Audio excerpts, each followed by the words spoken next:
Hi, it's me.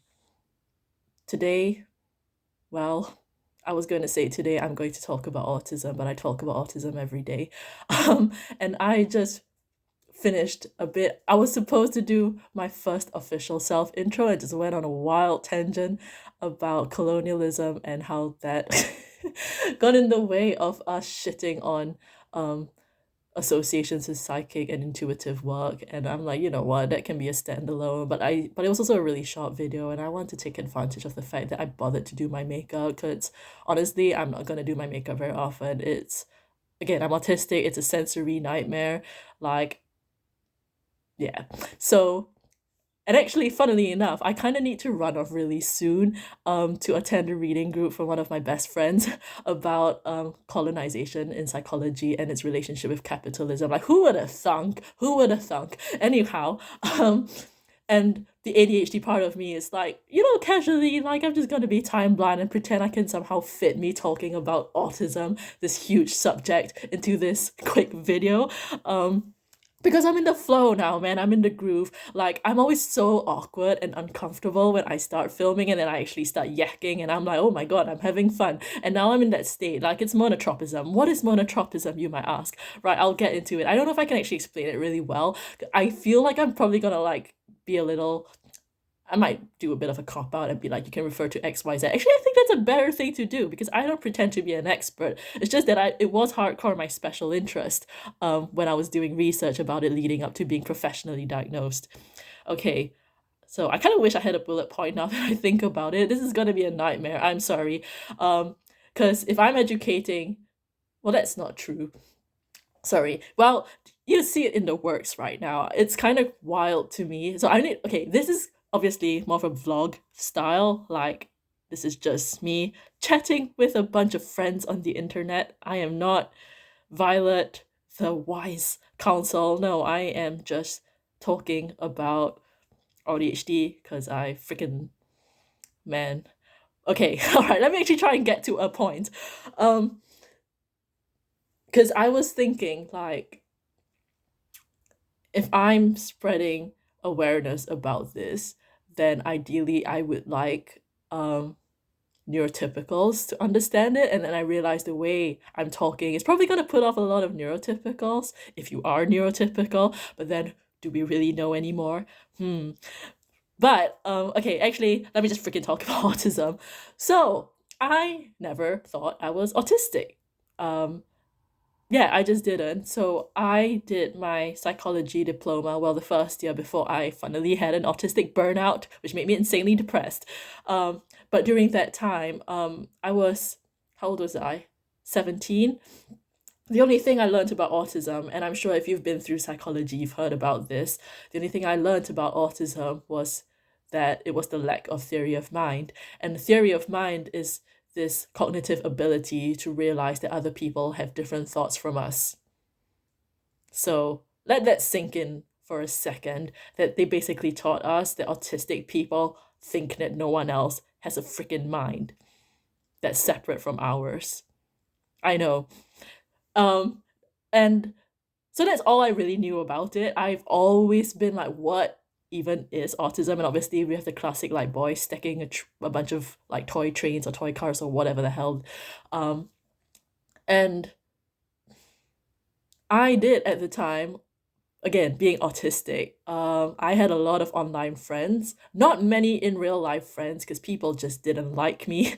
Um, and I can openly say that now because I'm in a, I don't go on tangents, but I want to say it because it's coming from my heart. Like, I'm in the UK right now, specifically in Brighton, and especially after being diagnosed, I'm just surrounded by other autistic individuals, and it's freaking heaven. Like, out of nowhere, man, I just became really popular. Okay, I'm not that popular, but I am a lot more confident. I feel a lot more light. I don't think people are gonna jump me and like stab me in the eyeball. But like in Singapore, it was not like that. Okay, people did not like me, um, and but I was liked online because I don't know. Well, okay, yeah. Well, the point I was going to get to was that a lot of my online friends, from all around the world, I had them in America, in Italy, in Scotland, um, in well, they were Brazilian. I don't know if they were in Brazil, but anyway, yeah, like different places. And oh, I realize I'm being pedantic. Well, never mind. Most of them. I was just gonna list people who were professionally diagnosed, and I realized one of them wasn't diagnosed, but I look at them and I'm like, there's no way you're not autistic. But many of them, many of my friends, were professionally diagnosed with autism. And so when I heard from school that like autism is specifically, well, is apparently the lack of theory of mind, I was like, that's kind of wild, because if anything, my autistic friends have superior theory of mind. And now I don't want people to start coming from me and not being like, oh, so you say that autistic people are better than non-autistic people. No, what I'm saying is, as an autistic person myself, from my perception, other autistic people like make more sense to me. But I wasn't diagnosed at the time. So I was just confused. Like, what do you mean? Because my autistic friends seem to understand me better than the non-autistic people that I'm around. So make that make sense. So obviously with when the only thing you know about autism from your experience is wrong, you're gonna be like, what even is autism then? So me being me, like, there's so many things in life where people say things about something they don't actually know anything about. And I was like, let me hear it from the horse's mouth. Let me ask my autistic friends, what is autism? What does it mean to you? How did you come to get diagnosed? So they would tell me that, yeah, they struggle with social cues, they struggle with sensory things, and then they give me specifics. And I would be like, that kind of sounds normal. But I didn't want to say that because they have a literal diagnosis of something, and that would be really mean. And so I just accepted, like, okay, I think it's probably just an exaggerated version of something that I also have, and it causes them a lot of distress. So, but I'm never really going to wrap my head around it. And I really genuinely accepted that I would never understand what autism is. So I just kind of let it go. Um, but yeah, and then fast forward God knows how many years. Like, it wasn't until 2020. Oh God, what is time? Was it last year? No, last year was when I got diagnosed. The year before, 2023. Yeah. Um, I was attending this workshop about neurodiverse leadership. So I did have OCD from a very, very early age, and I got diagnosed in my teens. So I don't know. It was weird because every time I heard the term like neurodivergent or neurodiversity, it always sounded like they were talking specifically about autism and ADHD, even though I knew that technically OCD also fell under the umbrella. But because people just kept talking about autism and ADHD, and I was like, oh, that's not me. So I just never joined those groups. Now looking back, it kind of really sucks that like I think my uni, so I'm from Sussex, I think they're quite good. Well, we'll unpack that a little, but in general, like they have groups for neurodivergent folk, and I just did not take part in any of that because I didn't realize that I was part of that group. um but anyway, yes, so I'm attending this neurodivergent leadership thing because I'm about to take over presidency over this society. And I'm like, I have not been out in the world for years because I have been clinically depressed and severely burnt out. And I don't know how to interact with people. So, and this is terrifying. Anyhow, I go to this workshop, uh, and I end up really oversharing, which I didn't even at the time, it didn't occur to me as oversharing. To me, it's just being human. We're just talking about life. And then there's this guy. Oh, Mark, if you're watching this, hello. He's gonna love that, like me shouting him out every single time. Because I don't even know how it got there. I was just like, yeah, I'm kind of depressed. I kind of hate life. I kind of want to die. Maybe I should put trigger warning. I will, but it's kind of it's not funny. Other people, if you're going through this, I'm sorry, it's not funny. Me talking about me in retrospect, it's kind of funny. So yeah, there's this guy I just met for like, I know we were just talking for hours, and I was just being straight up like, yeah, man, sometimes I just don't know if I'm gonna get out of here forever, you know what I'm saying? But also not really. Anyway, and I also share a lot about, I don't know, I'm really beating this into the ground. The point is, I shared a lot about myself. I was very vulnerable, I was very honest that I've not always been a great person. I think a lot of people, most of the time, have had times in their lives where they weren't so great. But I'm very open about that. I just don't feel shame about it, like not in the way that a lot of people seem to. By the way, if this is gonna be a plug, this is why I make a freaking good counselor, because I'm like, it's fine if you've been through shit, if you've done shit, because so have I. And I will get into that at some point. But anyway, um oh god, I'm freaking out. I should really start getting to uni, but it's like I'm not a student and it's my friend running it. I can do whatever the hell I want. Um, so anyway, yes, I'm at this workshop with my mate Mark, and he asks me out to dinner, and I'm like, oh no, like, um, anyway, I get roped in, right? And he basically says to me, look, you're autistic. And I'm like, no, I'm not. And he was like, no, yeah, you are. You're like really autistic. And I'm like, well, first of all, I didn't say this, but in my mind, I was like, how the F dare you? We just met. And this guy's literally like, acha. I, I'm trying to think, how do I do this networking? I could give his information, I guess, if you want to look him up. Like, he knows a lot about autism. That's an understatement. But obviously, from my point of view, like, no, I'm not. Anyway, I make him list a bunch of reasons as to why he thinks that I'm autistic, and I listen to all of them. I'm like, yeah, I think that's better explained by CPTSD, or like, no, I think literally everyone does that. But then, it does get to a point of the conversation where I'm like, hang on a minute, I think I am realizing a pattern where the people who don't do these things, I just distance myself from, to the point that I deliberately surround myself with people who just do these same things anyway, so I forget the other people outside that group don't exist anymore, if that makes sense. And I feel it's kind of important to mention, for those of us, well, those of you, if you're considering looking into whether or not you might be autistic and being like, but everyone behaves like this, maybe really question that. Like, do you, so I'm going to take an example. So, for example, like, does, small talk piss you off? Do you only like people who go really deep, really quick?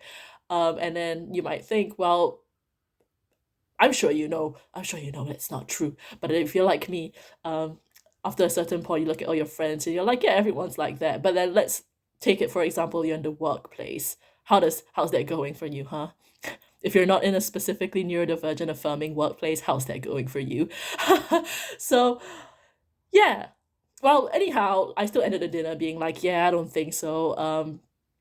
A lot of this still kind of sounds like trauma, honestly. Anyway, I go about my merry way, just not thinking about this. And then, a couple months later, I have an ADHD housemate move in.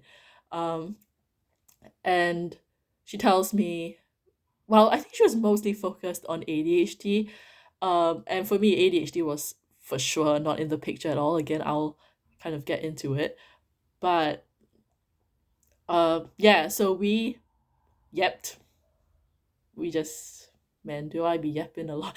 Well, we yapped a lot in a very similar fashion, and I started to realize how tangential the way I speak is.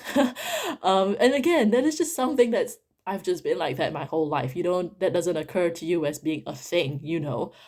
But yeah, and our brains worked so similarly. Our struggles with education and like just going about life was so similar, and I was like, okay, I you know what, I will look into this thing. And that's when the rabbit hole started. For days on end, I was like reading up about autism for like freaking up to 8 hours, like just watching videos of people who were diagnosed, self-diagnosed, everything, you name it, freaking under the sun. And by I think after like a couple of months, I had compiled like a 6,000 word document of every reason that I suspected I was autistic, plus another 2,000 word questionnaire, and like bold, highlight specific keywords to be like, oh, this bit applies to me, this bit doesn't apply to me, this bit applies to me in these very specific contexts. Yeah, I think just me saying that, do I even need a professional diagnosis after saying what I just said? Okay, I guess those of you, if you still haven't been, I still don't know what autism is. You haven't fucking told me anything, Violet. I'm getting there, okay? I don't actually know if I am, because I'm like, I need to get to uni right now. But anyway, yeah, so this became a special interest of mine. Um, and I'm just like, is it even worth it, like, detailing everything? Because I have an FAQ on my main account, my main Instagram account, where I break down why I realized I was autistic. And I'm like, I'm a wordy little bitch, okay? Like I love to yap. I cannot emphasize that enough. But I'm also on the camera right now. My main account is currently deactivated and I can't dig it up. But I'm by the point this is uploaded, my main account is probably reactivated. So I'll probably just send people to it. I don't know. I'm trying not to feel bad. Why do I feel bad over stupid shit? Like, you're all tech literate. You can do it. I believe in you. Anyway, so I guess the key things about being autistic and not realizing that were really affecting me was perfectionism.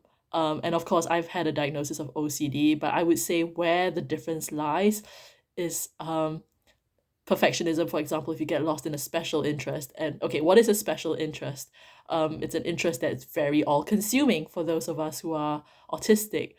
Um, like it's something we can engage in for hours on end without breaking attention, or if we do try and break attention from it, it can feel quite distressing and uncomfortable. Um, so I lost my train of thought. What was I saying? I have no idea. Oh yeah. Well, that in itself, yeah, it can be distressing for me because say if I can't have a normal hobby if I'm at uni, because if I get like into something like a fandom, for example, like this was especially pertinent in my teenage years, you can forget about me studying. I mean, I still, this is a funny thing because I've had a long standing special interest in psychology, right? But then, like, I get sucked into an anime and now I'm just in this whole other world. Like, I ain't coming back. I'm not studying. My grades go to shit. I become heavily depressed and be like, why am I like this? Like, why can't I pull myself out of it? Why am I such a lazy bee? Yeah, I get very, and a lot of undiagnosed neurodivergent people, I know you're just like me, you get very, very self abusive. And it doesn't help if you actually have an abusive family as well, put on top of that. So I just want to affirm that and say that's a pretty big sign that you might be neurodivergent if you haven't considered it. So I still don't remember my main point. I was talking about like how autism negatively affects me and not realizing that I am autistic. Yeah, the perfectionism like would bleed into every area. But oh yeah, I was gonna say, so for an autistic person, that perfectionism that inherently comes with having a special interest because you are so devoted to soaking up every detail about a subject, that is pleasurable. That kind of perfectionism, like it feels good. It's like a cozy, warm blanket that you can just it just wanting to learn everything about something.